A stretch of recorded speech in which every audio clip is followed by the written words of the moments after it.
pitch.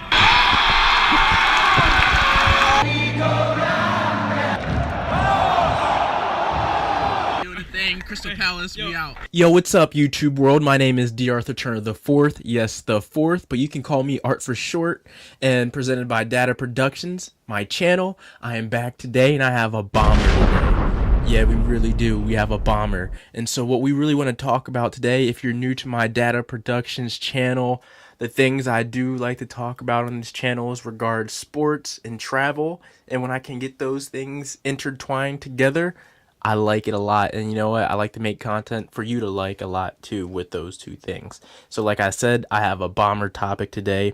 We're going to talk about how to become a crazy international soccer / football fan while traveling the world. You know, I had the opportunity to travel the world for 6 months while I studied abroad in London, England, and I went to a lot of different soccer matches, and I'm personally a fan. So in America, we call it soccer, but internationally, we call it football. So I'm going to use football as a term to be a little bit more politically correct because we're talking about internationally. You know, I like to be a cultured dude, so that's how I'm going to reference it. So while staying abroad 6 months in London, I went to a lot of different football matches, and I enjoyed it. I documented a lot of it, and I want to show you guys. But first, I want to let you guys know how to assimilate and be a fan. You know, even if you're from America or somewhere else and you've never been to a soccer match, what are some things that you need to do? You'll fit right in. So that's the goal today. I have about 7 tips how you can fit right in, being a crazy international football fan like all the rest of the Brits, Germans, Italians, Spanish, and so on. Because it's the world's largest sport, so it's the most popular sport in the world, and so we're going to talk about it. Also, you're going to see video from me traveling and doing these different types of tips for me to fit in a communal sense for these teams. And so let's just get right into it, all right? So first, when you're traveling and you want to go to a sporting event, you want to go to a football match, first you have to pick an allegiance. I'm an American football fan. That's like my favorite sport. And my favorite team is the Philadelphia Eagles. So for me, my allegiance is the Philadelphia Eagles first, then football fans second. That's the same thing when you're going abroad for international football, soccer. For Premier League games, so say if you're a Manchester United fan, diehard fans, or Manchester United fans before their football fans, they're international soccer fans, and you have to make that difference.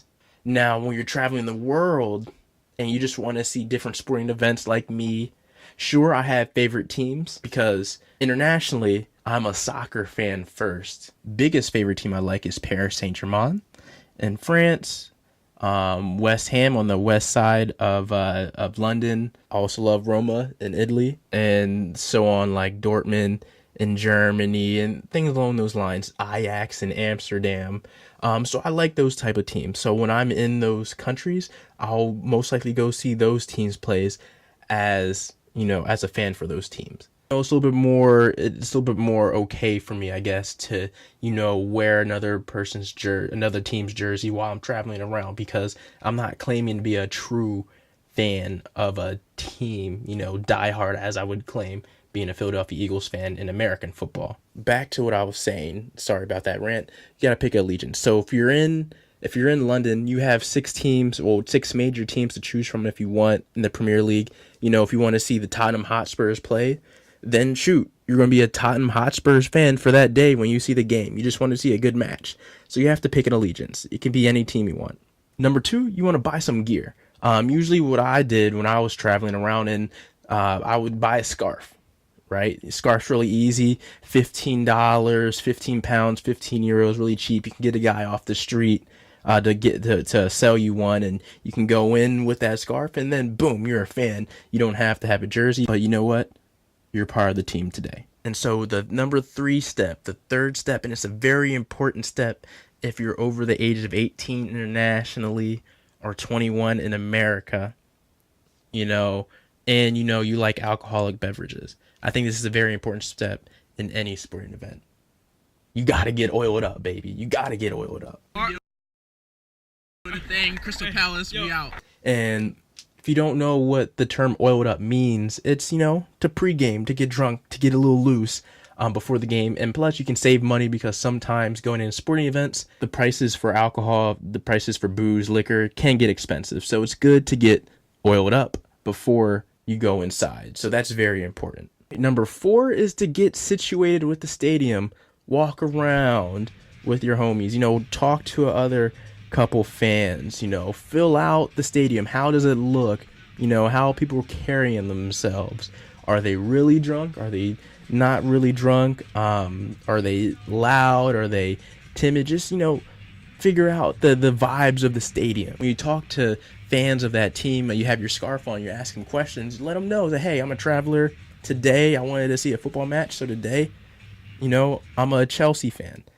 What should I be looking out for? What players should I be looking out for? I could give you a list of players already because I like soccer. I like international football. So I can give you a list of players already who's on Chelsea. But if you don't, ask and they'll tell you, say, hey, you know what? You're a Chelsea fan today, so I'll give you the lowdown. That's unifying, and they love that. That any team would love a newcomer, especially if you're not being a bandwagon. You just want to have the good experience for that team. Number 5, and it's a very important one as well. I think all these tips are actually important, to be honest. But number 5 is when your team scores, you got to go crazy.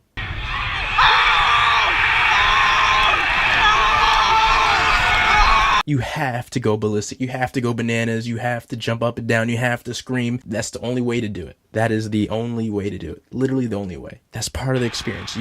There's a feeling of adrenaline and excitement and joy when your team scores and everybody around you is high-fiving. You want to find somebody to share the moment with, because especially in the sport of international football, goals come at a premium. You might only see 2 goals the whole day. Shoot, you might not see any goals. It could be definitely 0-0. You might see 1 goal.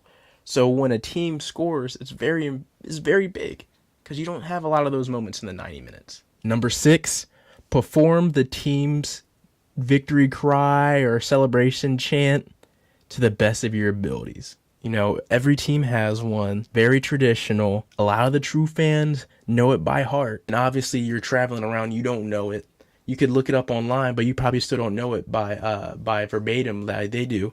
So, to fake it, you got to fake it till you make it, So what I like to do is you pick up the rhythm and the tone of that song and the pitches, and then you just kind of scream/moan, cry out those rhythms and stuff if you don't know the words.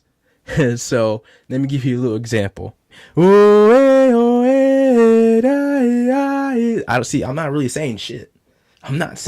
But if the tone matches, it's okay. Nobody's really going to pay attention to after you're getting the words right, but you're still along with the ride. And here's a little example of me doing it with Crystal Palace.